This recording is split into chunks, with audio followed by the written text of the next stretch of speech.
mois de mai, généralement, est consacré à la célébration de la liberté de presse au Congo également.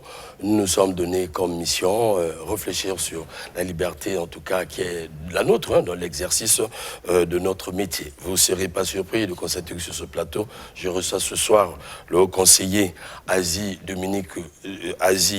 Dominique de Marseille, permettez-moi, en tout cas, avec qui nous allons essayer de réfléchir sur la profession qui est la nôtre, qui est la vôtre certainement parce que vous consommez de nos produits. Et nous sommes les éclaireurs ou encore une lumière au cœur de la société. Pourquoi monsieur Aziz Dominique de Marseille? Simplement parce qu'il a une expérience, ce qui n'est pas à remettre en question, plus ancien que nous, il a traversé les temps et aujourd'hui il a mené à la face du public 3 ouvrages dont Le doute interdit, Le courage des orphelins d'Okabel. Voilà, il est là, c'est un livre et également le Conseil supérieur de la liberté de communication, rôle et impact au Congo.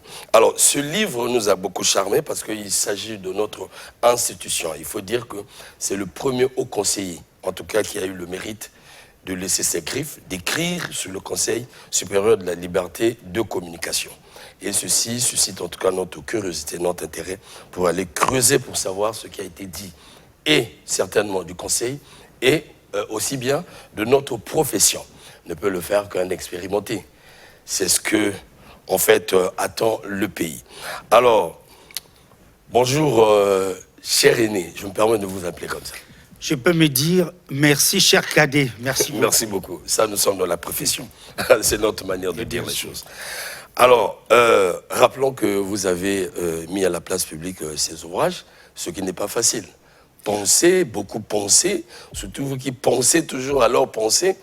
Et on s'est dit, mais est-ce que l'homme pouvait avoir ce temps-là d'écrire et surtout de rabâcher ses pensées dans un livre? Voilà. Le déclic. Mais, Romik, j'ai fait plus de 30 ans de pratique journalistique, voyez-vous.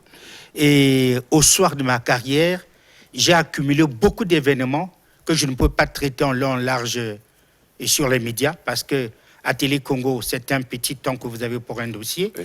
À Radio Congo, la même chose. Dans la presse écrite, vous n'avez pas toutes les pages. Et cette expérience de 30 ans m'a amené à vivre beaucoup de dossiers que j'ai gardés dans mes archives. Aujourd'hui, j'ai changé de manière d'expression, je deviens écrivain. Alors j'ai dit, dans un livre, je peux tout mettre. Ah oui. Et parmi ces livres-là, j'ai commencé à écrire à peine en janvier 2025.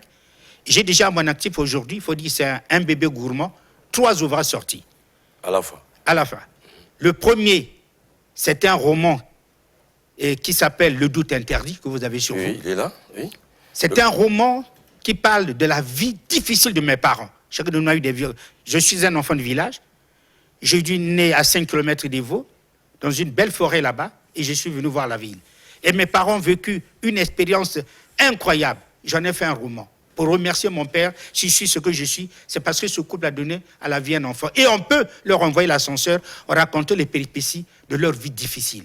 Ça, c'est le premier roman. Finalement, il est autocritique alors. Oui, un roman qui vraiment retrace la vie dans ce petit village d'Okakebel. Ah ouais. Les orphelins d'Okakebel, voilà. Le doute interdit. Dans la vie, ne doute jamais, même quand une petite lumière, en tout cas, il est possible que cette petite lumière puisse éclater pour donner des grandes flammes et puis finalement décoller d'une certaine autre.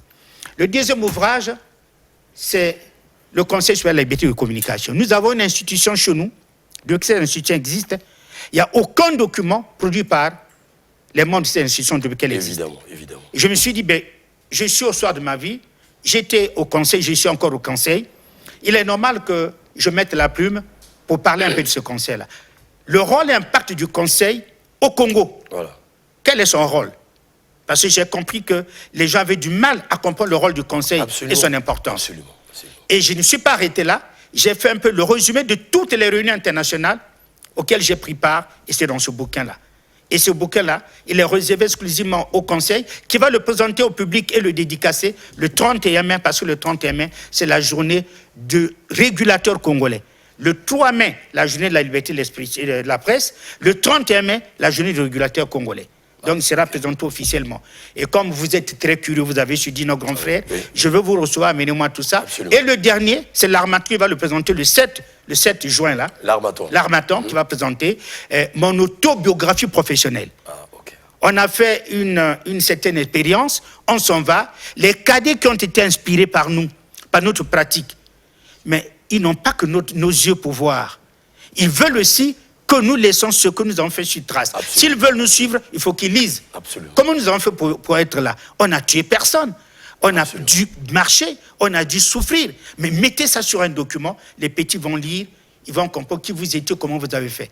C'est un roman professionnel autobiographique que l'Harmattan a sorti. Ils ont sorti ça à Paris le 24 avril, et le 7 juin, on va le présenter officiellement aux Congolais pour le dédicacer. Donc, moi qui commence à écrire en janvier, nous sommes en mai. Si j'ai déjà trois œuvres sur le marché, vous dites c'est un bébé il est assez gourmand quand même.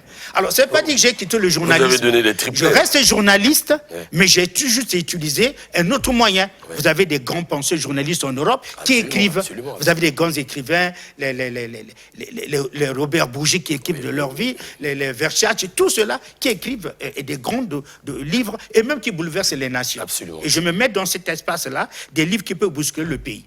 Et pour te dire, puisque nous en parlons, aujourd'hui, profession, j'ai récupéré quelques crises qui ont marqué le Congo. Je prépare le 3e livre.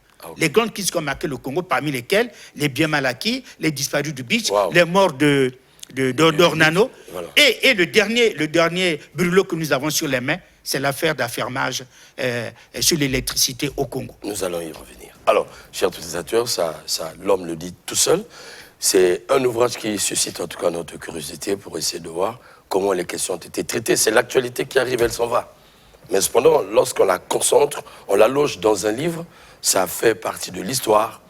Et c'est dire que le journaliste écoute, il voit au quotidien, mais ça passe. Lorsqu'il met il loge, ça reste en tout cas l'histoire d'une nation. Et je pense qu'il n'y a pas meilleur qu'un journaliste pour renseigner l'opinion sur la vie d'une société. En tout cas, chapeau, grand frère, mes respects. On va essayer de faire un effort. En tout cas, pour être utile à notre société. Merci beaucoup. Puisque nous y sommes, il est question qu'on parle un peu de notre liberté. Vous avez déjà emboîté le pas curieusement dans des questions que j'ai à vous balancer. Alors, ça va être comme à l'amphi.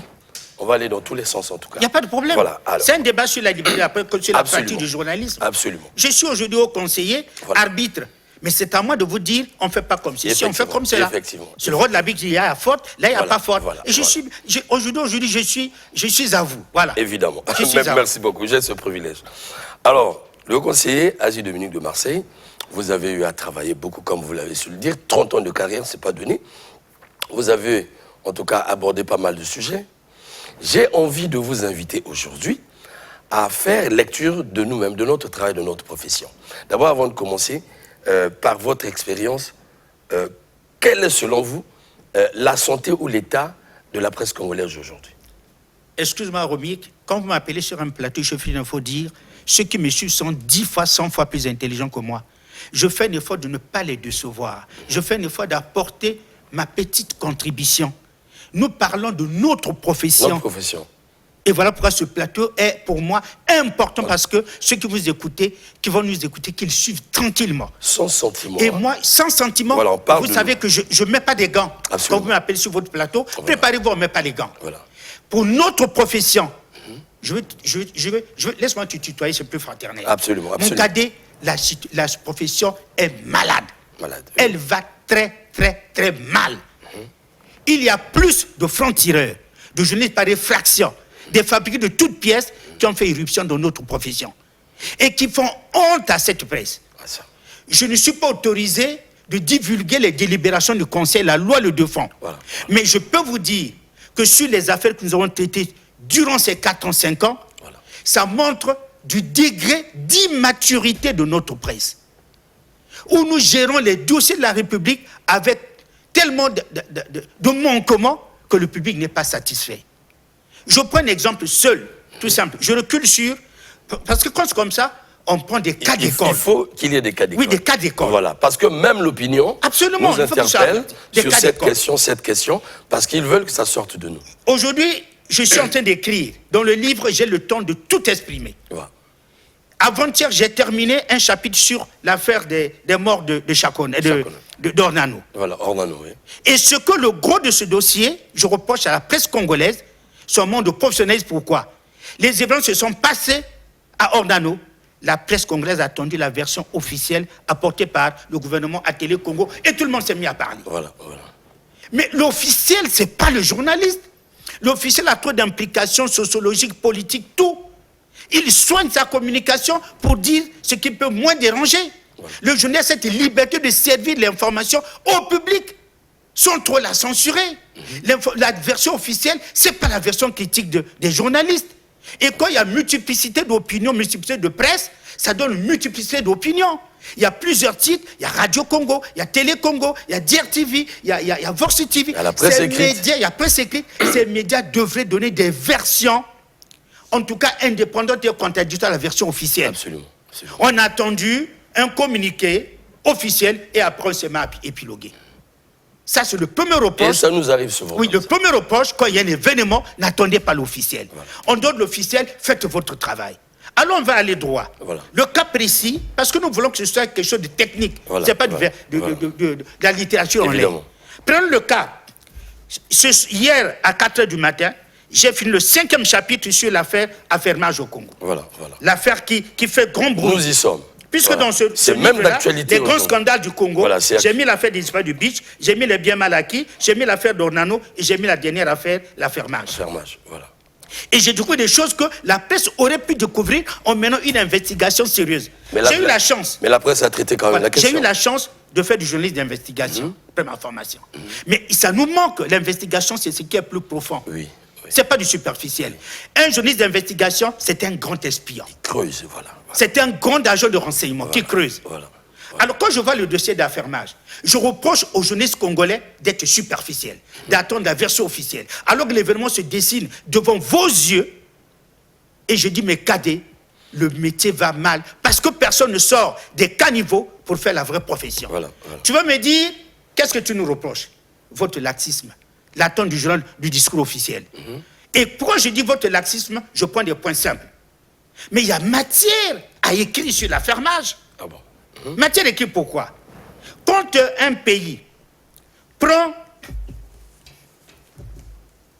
le devoir de privatiser un domaine très sensible, hein. C'est un domaine de sa souveraineté. L'électricité fait partie des éléments de souveraineté d'un État. L'État pense que ça va mal, il faut privatiser, il a raison. Il faut faire des réformes, il faut donner un privé de gérer, en respectant le code. Voilà. Le code, ouais. Vous cherchez ce document. Aucun domaine de la vie n'échappe à la loi.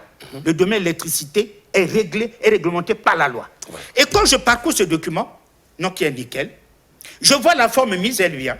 Le gouvernement congolais a bien travaillé, a mis en place une structure qui a appelé tout le monde pour aller chercher un opérateur qui va évidemment prendre, signer ce contrat d'affirmage. Ils sont nombreux. Ils ont mis en place une structure qui a travaillé, qui a siégé, normalement nickel, et qui devait choisir donc un opérateur.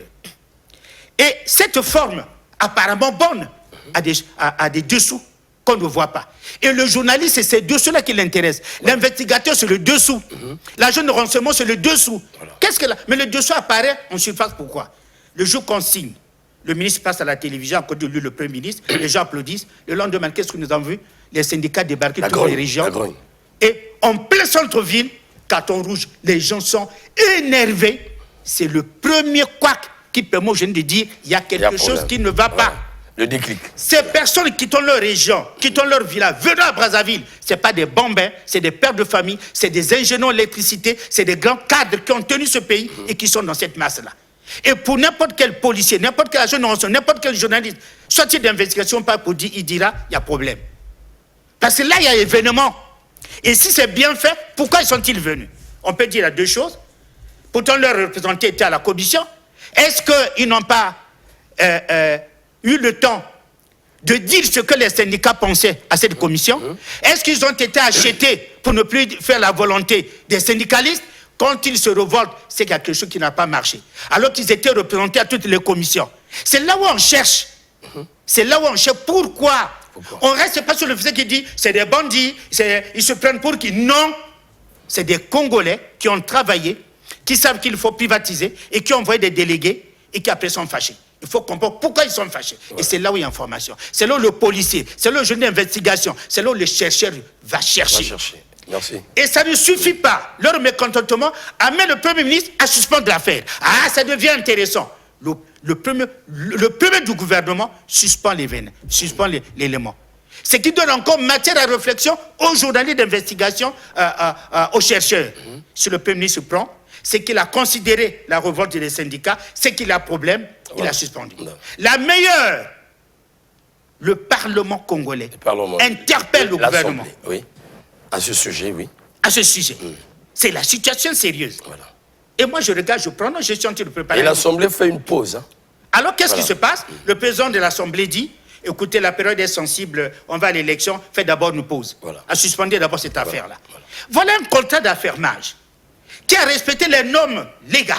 Est-ce que la procédure d'être vraiment... Voilà, mais on y va puisqu'on dit que la procédure est normale. Mais ce qui permet le journaliste et l'information quand il y a un scandale. Quand tout est bien, l'eau n'est pas troublée, le matin tout le monde... Mais il n'y a pas d'information.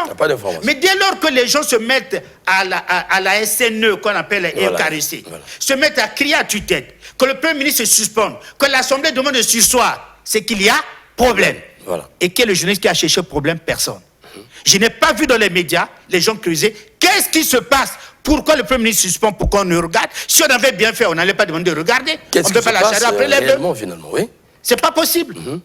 Il y a quelque chose. Quand le président de l'Assemblée dit attention, la période est sensible, c'est que ce dossier d'affermage a problème. Je vous en prie, il faut rappeler aux téléspectateurs que l'histoire, nous l'avons suivi, nous sommes en train de suivre le cours de l'histoire.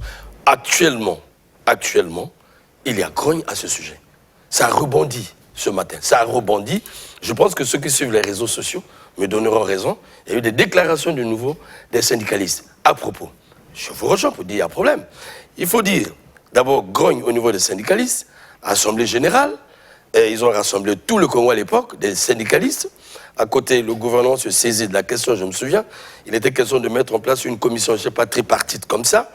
Et ce que vous venez de dire, le Parlement s'est saisi de la question. Arrivé au niveau du Parlement, stop, on fait une pause parce que le climat. Mais la grogne est là. La grogne est là. Problème, il y a. Je vous écoute, c'était pour informer l'opinion. Oui, mais quand tout le monde vous dit on a respecté la norme, oui, nous, c'est pas que la norme. Apparemment, sur cette norme voilée, il y a des personnes qui ne sont pas contentes. Absolument. Parce que si c'est la norme est absolument respectée, les bonnes, le Premier n'allait pas souvent dire c'est des petits-enfants qui parlent ou c'est des syndicalistes qui n'ont pas de raison de faire comme ça, je continue. Voilà. Le président de l'Assemblée dit non, c'est suffisamment clair, on continue. Le président de l'Assemblée dit une pause, le Premier ministre dit je vous convoque pour remettre de l'ordre. C'est qu'il y a problème. C'est tout à comprendre. Donc si c'est bien fait, il n'y a pas de problème, ce n'est pas le premier contrat qu'on signe ici. On a privatisé le barrage de l'Ouesso, personne n'a parlé. On a privatisé cette structure, personne n'a parlé. On a privatisé Imboulou, qui a parlé? Personne. Mais dès qu'on est arrivé là, il y a problème. Alors, moi je me mets à chercher. Je ne peux pas écrire un livre qui va rester sur le fait de l'actualité en dessous. J'ai mis 5 points. 5 points qui constituent mon bouquin. Le premier point, c'est regarder la légalité de la procédure. Mais la problématique, c'est là. Alors, quand je vois la légalité, je fais investigation, je m'en vais dans le code. Bien. Le ministre Ouossa a fait son travail. Il est venu prendre, comme on dit, le serpent au milieu. Ça a commencé par le ministre Tsaï, depuis 2023, 2024 et 2025. Ça fait moins de 6 à 7 mois que le ministre Ouossa vient de prendre la chose en main. Donc le dossier existe depuis longtemps. Bien. Quand je prends la loi qui régit qui loi portant code de l'électricité. Romique, allons-y à l'article 26. L'article 26 dit ceci, écoutez-moi. Le contrat de délégation revêt une forme écrite. Il est signé par le ministre de l'électricité, approuvé par décret en conseil des ministres. Permettez-moi mon ignorance. Depuis que ce décret, la note était signée, on a publié, je n'ai pas encore eu vent, vous me permettez, peut-être que je n'ai pas l'affaire, je n'ai pas encore eu le conseil des ministres qui a validé cette signature. La loi qui dit qu'elle doit être validée par un conseil des ministres, ça n'a pas été fait. La chose est rendue publique, on n'a pas vu le Conseil des ministres. Question Vous allez me dire, dans une semaine, dans 2 semaines, oui, on attend une semaine, 2 semaines, la chose est sur la place publique, il n'y a pas de Conseil des ministres. Question de procédure. C'est l'article 26. Voilà. C'est le premier élément qui me dit, attention, je m'en vais dans la procédure. Il y a signature, mais il n'y a pas de Conseil des ministres qui approuve. Voilà. Bien. Je lis. Je quitte là, je m'en vais, Romik. Je regarde le notaire, qui est une dame notaire de la place, Madame Note, qui est une dame notaire de grande qualité, dont on ne peut pas mettre en cause l'expertise. Cette femme-là, je connais comment elle est méticuleuse dans son boulot. Voilà. C'est elle qui dresse l'acte de naissance, comme on dit, de la société. Mais quand elle dresse l'acte de naissance de la société, il est bien écrit. On dit, on porte la mention suivante. Une société en cours de construction. En cours. Bien. C'est-à-dire quoi? L'État congolais est touché par la Sénélec, qui est la société mère à Dakar. Mais la fermage est signée avec Soselec, qui est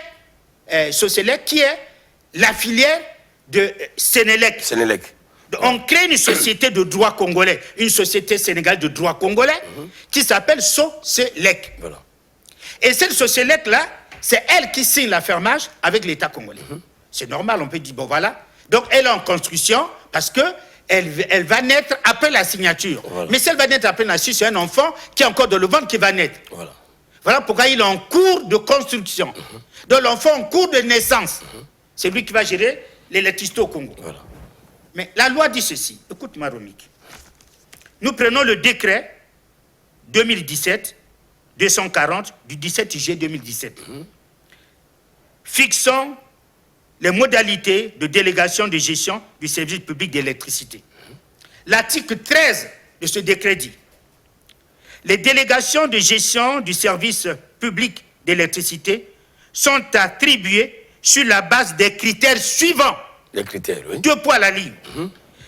Les capacités techniques et financières du candidat à respecter l'intégrité de son obligation. L'intégralité de son obligation. Deuxième critère, l'enquête de moralité effectuée par les services compétents de l'autorité délégante. C'est-à-dire, l'enfant, la société, doit attester d'une expertise technique et financière. Absolument. Alors, je suis chercheur, journaliste. La mention sur l'acte de naissance, on dit la société en cours de construction. En cours de construction. Comment une société en cours de construction peut attester une expérience technique et financière? Voilà. Vous l'attestez comment? Vous êtes encore en cours de construction. C'est un paradoxe. Or, la loi dit, pour prendre le courant au Congo, il faut attester d'une expérience. Absolument. Technique et financière, et il faut également, en amont, que les services de renseignement aient fait une enquête de moralité sur la société. Et moi, je suis là. Mais alors, c'est pas du verbiage, je suis là. Comme je vous entends, mais la signature se fonde sur quelle base? Je suis là. La forme est bien, tout le monde n'a pris part, mais à cette disposition. Pourquoi? Mais nous nous inquiétons pourquoi? Parce que c'est un domaine sensible. Aucun pays ne peut se développer s'il n'y a pas l'électricité. On ne donne pas l'électricité d'un pays à un aventurier. Un enfant qui naît en cours de naissance, comme dit son acte de naissance, et par le notaire, qui a déjà les capacités techniques avérées et financières. Vous allez dire, oui, la Sénélec au Sénégal a de l'argent. Oui, mais l'argent n'est pas encore sur le territoire congolais. L'enfant va naître, on ne sait pas combien on va mettre à notre disposition. Et quand vous faites un truc comme ça, ouvrez le compte, mettez de l'argent, démontrez aux gens, bon, nous sommes en train de signer, nous avons dans notre compte à telle banque tant de milliards. Parce qu'on vient d'arracher le marché, le lendemain matin qu'on on a signé le contrat, 2 jours après, on a ouvert notre compte, on a déjà mis de l'argent. Mais la meilleure. Tel que vous le présentez, que vous présentez ces étapes, cette procédure, en tout cas qui se fonde sur ces normes bien établies, quel sens donnez-vous à ce contrat signé? Puisque l'entreprise est en cours de création. Voilà pourquoi je dis, je m'interroge. Quand on dit l'enveloppe est bien, la forme est mise, mais les dessous de la forme, ça là, vous entendez parler de ça quelque part? Vous avez maintenant une presse, vous révélez ça? Nulle part. C'est ça le journalisme d'investigation. Ça, c'est à d'investigation. échapper à la presse. Mais voilà. Mais il faut chercher à la presse. J'ai dit, notre presse est d'or. Nous sommes en train de montrer là. Mais la presse n'a pas Je toujours suis en train de tort. vous montrer comment la presse est incompétente. Ces dossiers-là, c'est la presse qui a eu le. Mais monsieur le Haut Conseiller, la presse se contente aux communications, à ce que le gouvernement livre voilà. et à ce que les syndicalistes livrent. Alors, si le journaliste va chercher le code qui gère l'électricité, il lit, il constate que non.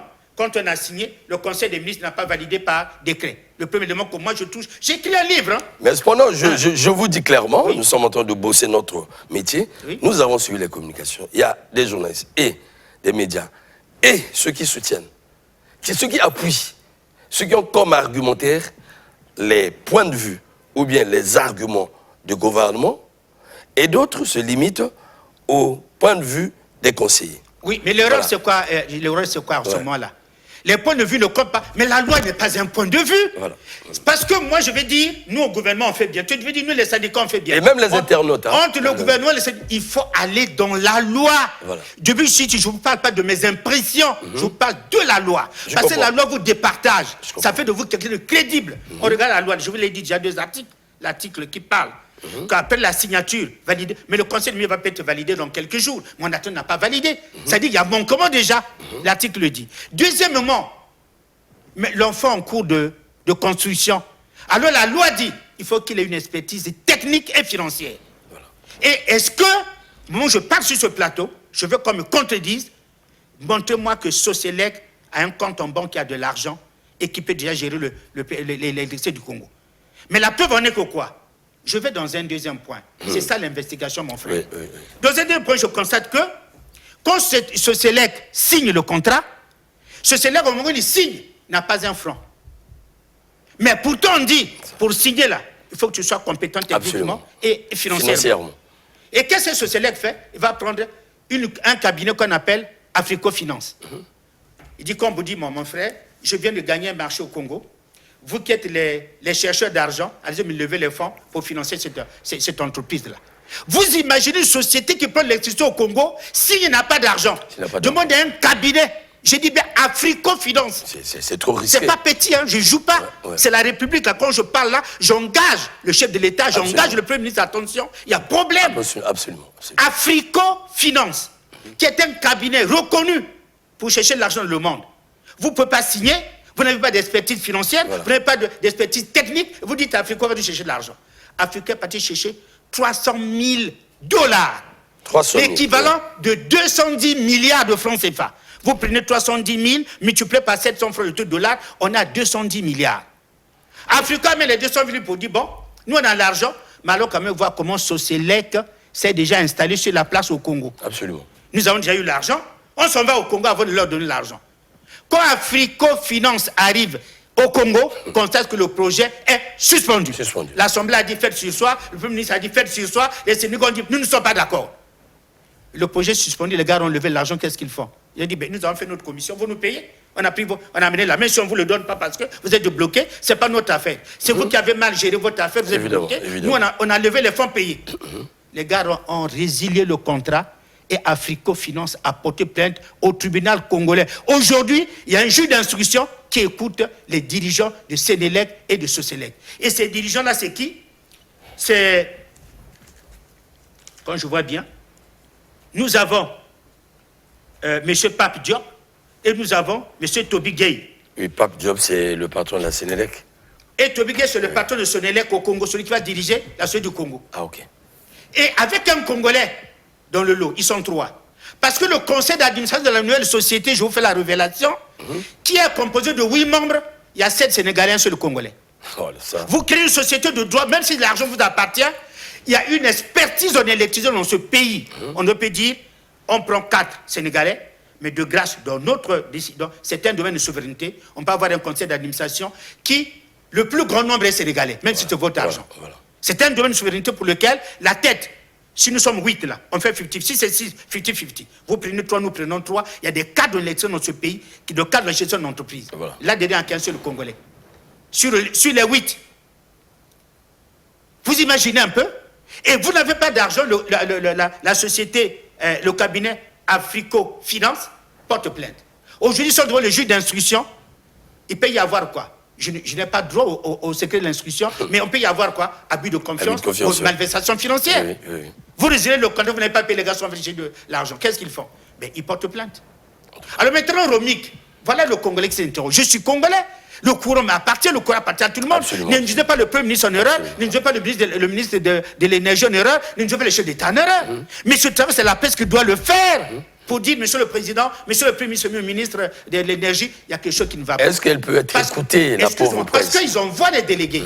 La commission est gérée par les représentants du Premier ministre, les représentants du ministre. Après, on leur fait le rapport. Mais est-ce qu'on leur fait le rapport sincère? Ce que je révèle sur ce plateau, aucun média ne l'a révélé. C'est ça le scandale. Et voilà que, Romic, même si les yeux fermés, toi, tu es une société, tu veux prendre le domaine sensible qu'est l'électricité. Pendant que nous sommes en train de gérer avec toi, ce n'est pas l'État congolais qui a apporté plainte. L'État congolais n'a rien à voir avec l'histoire au tribunal. Mais ton monsieur qui prend ton courant a un problème au tribunal. Il peut te poursuivre pour abus de confiance ou pour malversation financière. Absolument. Est-ce que tu peux t'interroger? Absolument. C'est celui qui vient de signer là. Mais c'est là où c'est grave. Il commence à avoir des problèmes au tribunal. Mais là, c'est sérieux. Ah non, là, c'est je fais attention. Voilà. Et quand on vérifie, c'est une société à qui c'est celui qui a demandé d'aller chercher de l'argent. Parce qu'au moment où ils signent le contrat, ils n'ont pas un franc. C'est celui qui va chercher de l'argent. Mais Sénélec au Sénégal a beaucoup d'argent. Ils auraient pu ouvrir un compte, préparer tout ça. Qu'il gagne le marché ou pas, il rapatrie l'argent, même s'il gagne le marché. Mais l'argent vient du Sénégal. Et vous avez un problème au tribunal pour avec cette société qui a débloqué. Mais monsieur le conseiller, les Congolais doivent se poser la question. Vous arrivez à comprendre tout ça, mais les signataires, pourquoi ils n'ont pas été prudents de comprendre ceci? Oui, mais voilà pourquoi. Et on dit quelque part, je vous ai lu, non? L'enquête de moralité. Voilà. Je ne suis pas agent de renseignement du Congo, mais je fais investigation. Je sors un livre dans 6 mois sur tous ces scandales. Laki, les bituaires du beach, les morts d'Ornano et le dossier d'affermage. Voilà. Mais pour l'écrit, je vais chercher. Je n'écris pas la légèreté, mon frère. J'écris des choses profondes. Ça là, aucun journaliste congolais ne vous le révélera. Et si vous avez la primeur aujourd'hui à votre émission Marc le Bazar. Absolument. Et cette société-là porte plainte. Mais la meilleure arrive. Dans mes investigations, Sénélec dit, bon, écoutez, vous avez gagné. On vous envoie 3 milliards pour vous installer. Prenez un bâtiment, ordinateur, bureau, tout et tout, pour le fonctionnement. Installez-vous. Voilà. Les 3 milliards sont arrivés. Laisse-moi te dire, le compte est ouvert à la BCV Bank. C'est ça l'investigateur, mon frère. Ce monsieur qui est sur le plateau n'est pas un petit enfant.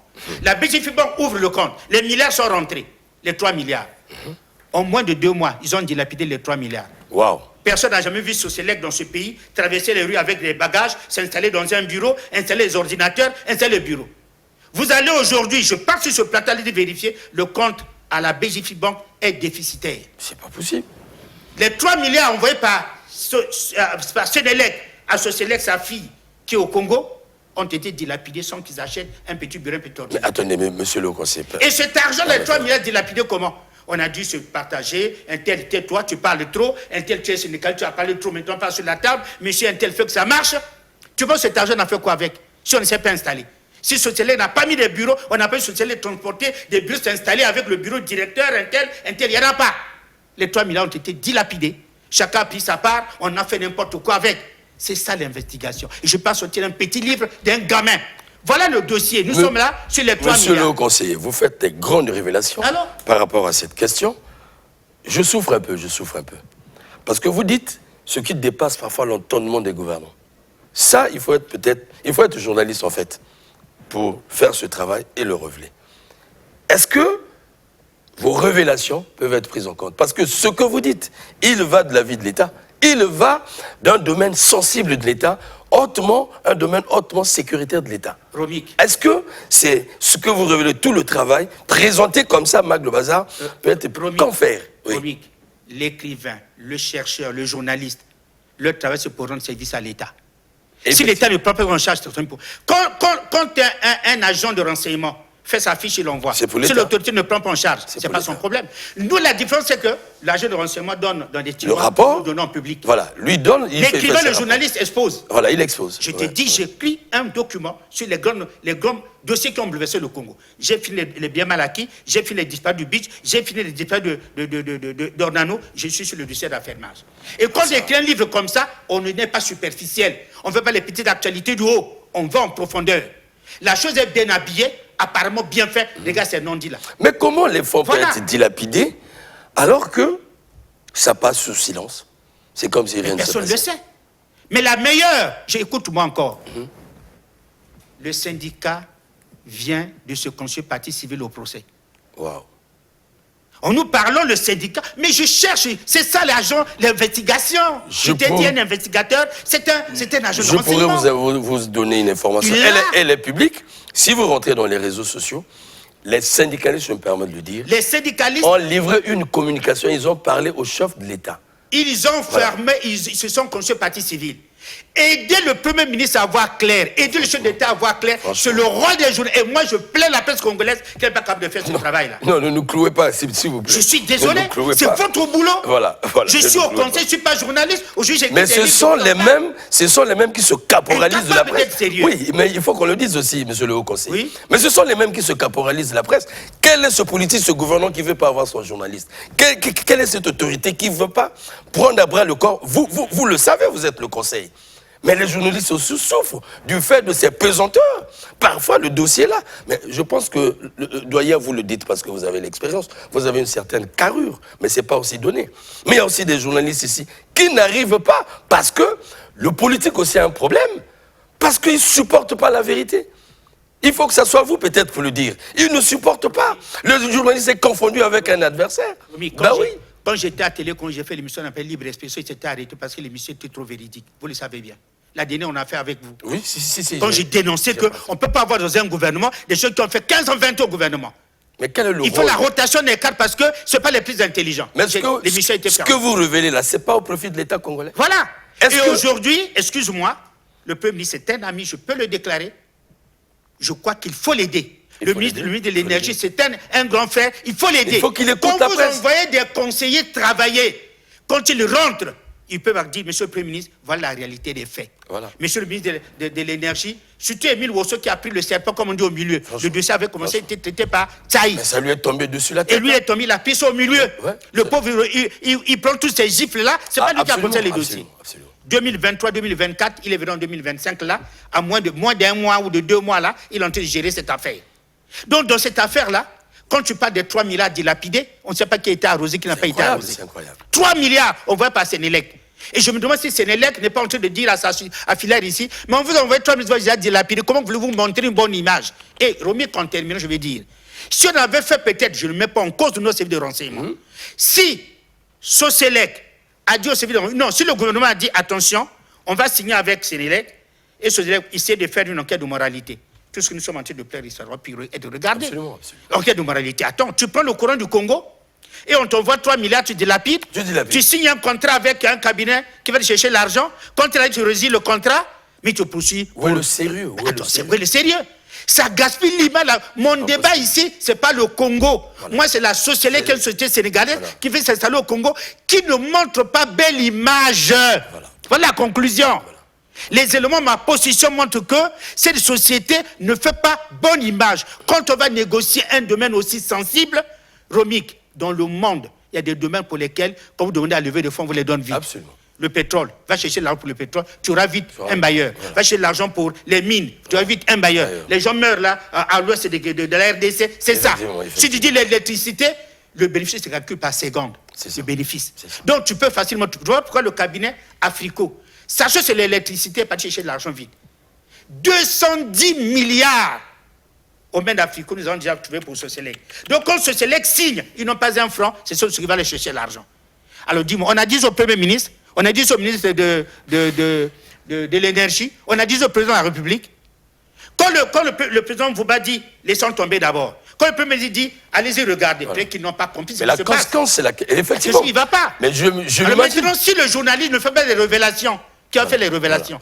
Si l'attaché, si les représentants des autorités, sont par exemple, je prends un exemple, par exemple Mouillé, on va me le dire comment. Mais effectivement. Si on prend 3 milliards, on dit calmons-nous entre nous. Le chef d'État aura la bonne solution comment? Le ministre Wosso aura la bonne solution comment? Le Premier ministre aura la bonne solution comment? Voilà pourquoi on dit le travail du journaliste d'investigation en tant que média indépendant est nécessaire. Absolument. Et vous, presse congolaise, je suis désolé, c'est mon métier, on ne fait pas profession. Aujourd'hui, je deviens écrivain. Ce livre va sortir dans 6 mois, 7 mois. Il y a ces 4 scandales qui ont marqué le Congo. Voilà quand je vous fais des révélations. On cherche, non? Je vous en prie.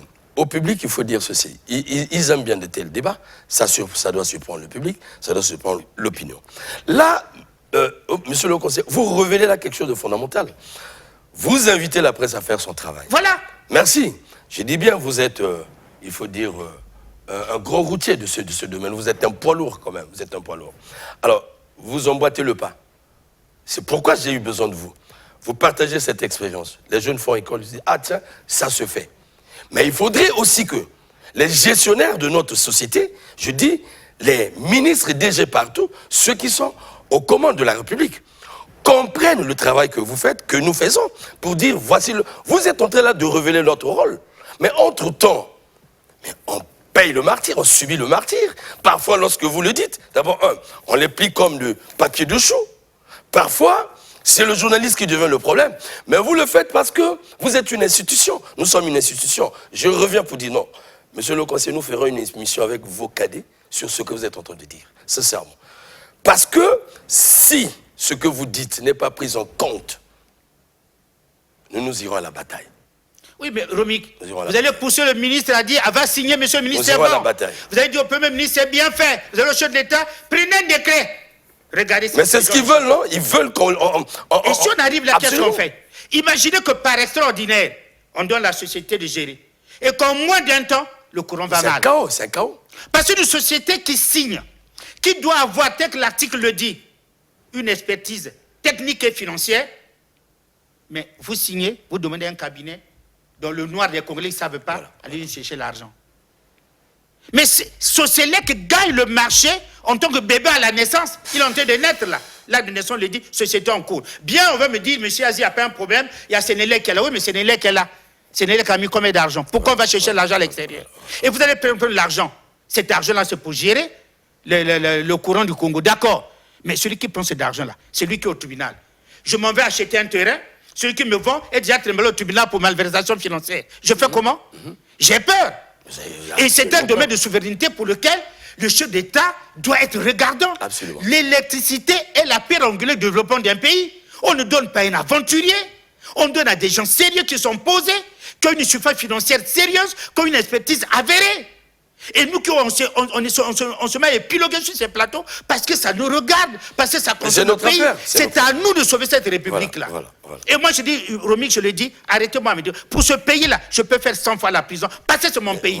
On ne vend pas le pays, on ne cherche pas un pays ailleurs. Ce pays-là est le mien. J'ai fait la prison 3 fois pendant l'Issouba, je peux encore la faire. Et on ne peut pas laisser le chef d'État dans ce genre d'erreur. On va lui dire, signe, vas-y, il va signer quoi? Ce n'est même pas politique. Est-ce que c'est normal? Quand le syndicat se constitue partie civile, on fait quoi? C'est le procès va avoir lieu. C'est incroyable. On fait comment? C'est incroyable. Est-ce qu'on va amener le gouvernement à aller signer un décret vite? Oui, allez-y par force. Mais par force, c'est quoi? Est-ce qu'il manque une société sérieuse à prendre le courant dans ce pays? Dans le monde entier, il n'y a pas de société qui peut faire mieux que Soselec, qui signe le marché, qui va chercher l'argent et qui a un problème celui qui lui a ramené l'argent et qui aujourd'hui est au tribunal. Franchement. Mais Pape Diop et puis Toby, ça fait plus de 3 mois ils ont quitté le Congo. La plainte du juge d'instruction n'arrive pas à les avoir. Le seul Congolais qui est le conseil d'administration est en train de répondre là-bas. C'est dans quel pays là? Et c'est celui-là qui va gérer le pétrole, l'électricité du Congo. Les Congolais sont gérés de l'électricité. C'est pas qu'ils ne veulent pas. Personne ne s'oppose à la fermage. Personne ne s'oppose à refonder le système. Mais avec qui? Voilà la question. On n'a pas mis en cause l'expertise sud-sud. Je veux bien avoir une société africaine. C'est pas la peau qui compte.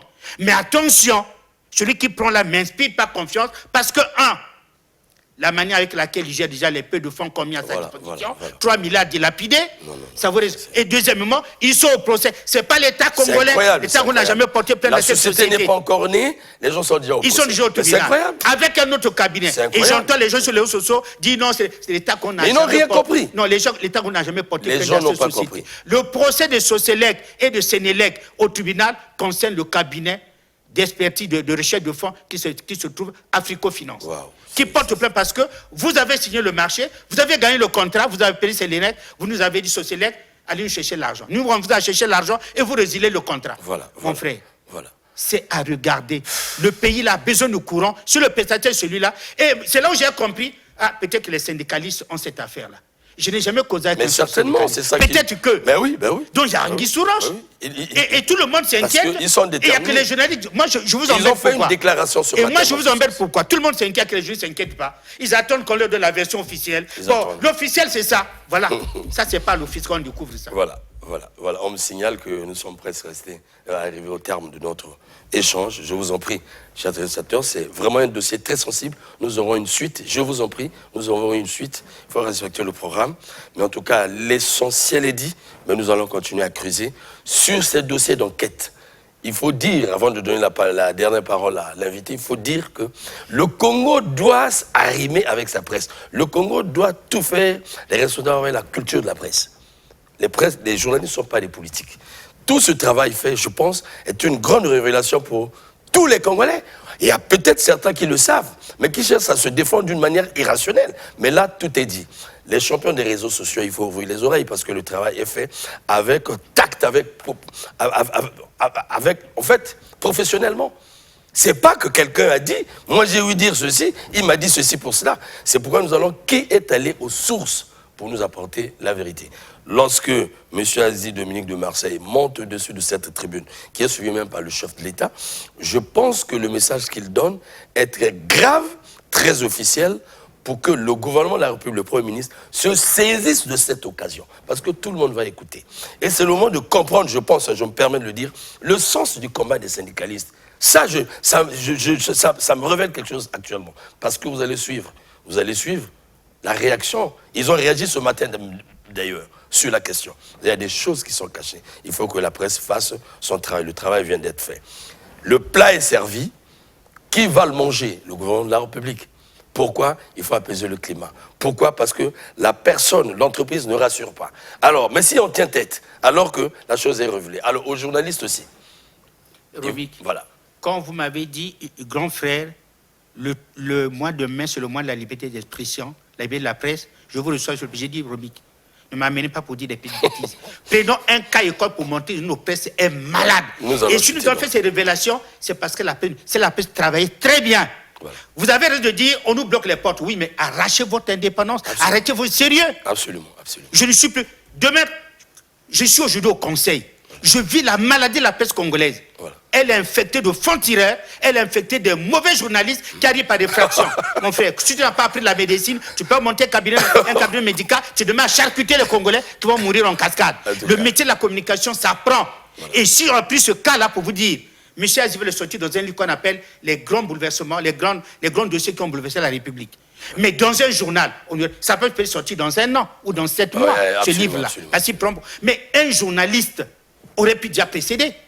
Voilà. Donc c'était ça, l'objet de ce débat. C'était prendre ce cas-là, le décortiquer pour montrer que la presse, c'est le travail et les dérègles les autorités à comprendre. Voilà. N'oubliez pas que le chef d'État, le Premier ministre et les ministres envoient des délégués, préparent le dossier et on l'amène le reste. Et si le délégué, lui, n'a pas fait son travail, ben, le ministre et le président de la République n'ont que les oreilles pour entendre ce qu'on leur apporte. Okay. Et aujourd'hui, en toute indépendance, je vous ai pris ce cas, montrer comment la presse qu'on ne travaille pas, elle se fiche sur l'officiel vous dit peut-être parfois pas la vérité. Merci. Et pour conclure, et lorsque c'est un conseiller qui le dit, du Conseil supérieur de la liberté de communication, un grand routier de la presse, vous avez vu la teneur de la critique sur notre propre métier. Et demain, lorsque nous le ferons sur d'autres entités, ne soyez pas étonnés, nous travaillons dans la critique. Et le plat est là, je n'ai pas beaucoup de choses à ajouter. En tout cas, nous suivons alors le cours de l'affaire. J'avais reçu donc M. Aziz Dominique de Marseille au Conseil supérieur de la liberté de communication sur cette question. Au revoir chez vous, à la prochaine fois. Merci.